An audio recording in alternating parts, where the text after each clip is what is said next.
Inspector Vijay Thakur Surendra Singh की हवेली पर चंदन को गिरफ्तार करने पहुंचे थे। ठाकुर साहब, हमने सब पता कर लिया है। जब सागौन की लकड़ी की तस्करी के लिए पुलिस चंदन को गिरफ्तार करने आई थी, तब आपने उनको घूस देकर अपने बेटे को बचा लिया था। आपका बेटा चंदन 1 साल से गैर कानूनी तरीके से सागौन की तस्करी करता आ रहा है। ये रहा गिरफ्तारी का वारंट। इंस्पेक्टर, इसको अंदर करके आपको क्या मिलेगा? आप इसको जाने दीजिए और इस मामले को यहीं रफा दफा कीजिए। नहीं ठाकुर साहब, ये बात ऊपर तक जा चुकी है। हम इस पे ऐसे पर्दा नहीं डाल सकते। ये मुमकिन नहीं हो पाएगा। आप भी कैसी बात कर रहे हैं? आप साथ दें तो कुछ भी हो सकता है, और हर चीज की कीमत होती है। आप बस दाम बताइए। आपको मैं मना नहीं करना चाहता, लेकिन असल बात कुछ और है। आप बताइए तो सही। ये केस खुलेगा तो किसी ना किसी को तो जिम्मेदारी लेनी ही पड़ेगी। मैं समझ गया आप क्या चाहते हैं। इत्मीनान से रहिए, हम उसका भी बंदोबस्त कर देंगे। और फिर आपने उस बेचारे विनोद को इस केस में फंसा दिया। आपने मुझे बुलाया मालिक? हाँ विनोद, हमें तुमसे एक जरूरी बात करनी है। हमारा एक बहुत जरूरी काम है, करोगे ना? मालिक, आप बस हुक्म फरमाइए, मैं आपको निराश नहीं करूंगा। बहुत खूब, हमें तुमसे यही उम्मीद थी। अब देखो, मेरे लिए तो तुम और चंदन एक समान हो, पर आज वो मुसीबत में फंस गया है और तुम ही उसको बचा सकते हो। क्या हुआ चंदन भैया को? दरअसल बात यह है कि चंदन को पुलिस गिरफ्तार करके ले गई है किसी छोटे से केस में। मैंने उसको छुड़ाने का बंदोबस्त तो कर लिया है, लेकिन पुलिस के सामने किसी और को उसका जुर्म कबूल करना पड़ेगा। तो हमें लगा तुमसे ज्यादा भरोसेमंद आदमी कौन होगा। पर मालिक, तुम इतना मत सोचो, छोटा सा केस है। मैं सुबह ही अपने वकील से कह के तुम्हारी बेल करवा दूंगा और तुम्हारे घर 5 लाख का मुआवजा भी भिजवा दूंगा। भेंट के तौर पे रख लेना, तुम्हारा भला भी हो जाएगा और हमारे खानदान की इज्जत भी बची रहेगी। विनोद ठहरा सीधा साधा इंसान। गरीबी के चलते वो लालच में पड़ गया और आपकी बात मानने पे मजबूर हो गया। बेचारा और करता भी क्या, अपनी माली हालत से मजबूर होकर उसने आपके बेटे का जुर्म अपने सर ले लिया और जेल चला गया। आपने उसे जेल से छूट के वापस नौकरी पे रखने का वादा किया था, लेकिन आपने अपनी जुबान नहीं रखी। ना तो उसके घर पर वो रुपए भिजवाए, ना ही उसके माँ बाप की खोज खबर ली। 3 साल तक वो गांव वालों की जिल्लत और गरीबी की मार खाते रहे। जब विनोद 3 साल बाद जेल से छूटा और उसे ये सब पता चला, वो सीधा आपकी हवेली पे आ धमका। मालिक, विनोद तुम? मालिक, बाबूजी की तबीयत बहुत खराब है, उनका तुरंत इलाज करवाना पड़ेगा, हमारा पैसा दे दीजिए। तुम्हारे जेल जाते ही हमने 5 लाख रुपए तुम्हारे घर भिजवा दिए थे। अब क्या तुम्हें और पैसों का लालच आ गया है? ये कैसी बात कर रहे हैं आप? मेरे घर कोई पैसे नहीं पहुंचे, घर की हालत बहुत खराब है। आप अभी के अभी मेरे मुआवजे की पूरी रकम दे दीजिए। तेरी ये हिम्मत! हमसे धोखाधड़ी करने की कोशिश करता है? निकल जा यहाँ से, इससे पहले कि मेरा हाथ उठ जाए।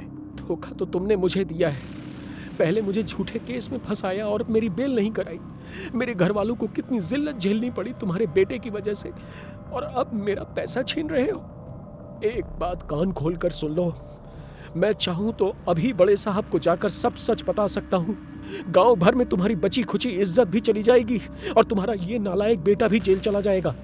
सीधे तरह से मुझे मेरा पैसा और नौकरी वापस कर दो, वरना अच्छा नहीं होगा। विनोद की धमकी से आप डर गए।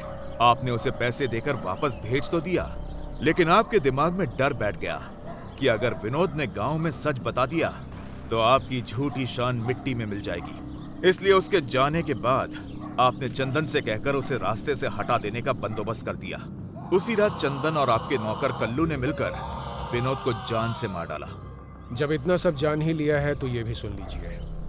ये सच है कि मैंने विनोद पे जुर्म कबूलने को मजबूर किया था, जिससे कि मेरी खानदानी इज्जत बनी रहे। अब क्या करें, जब औलाद ही ऐसी निकले तो आदमी और क्या कर सकता है।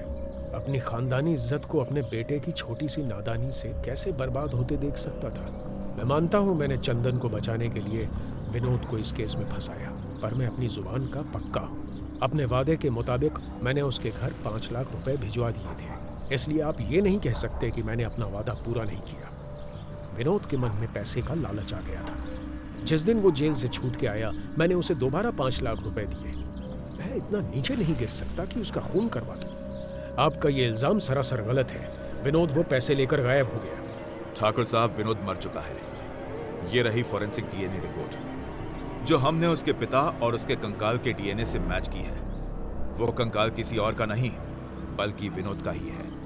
आपके ड्राइवर कल्लू और कीरत की बीवी जमुना के स्टेटमेंट भी हमारे पास हैं, जिसमें उन्होंने विनोद की हत्या के लिए आपके बेटे के खिलाफ बयान दिए हैं।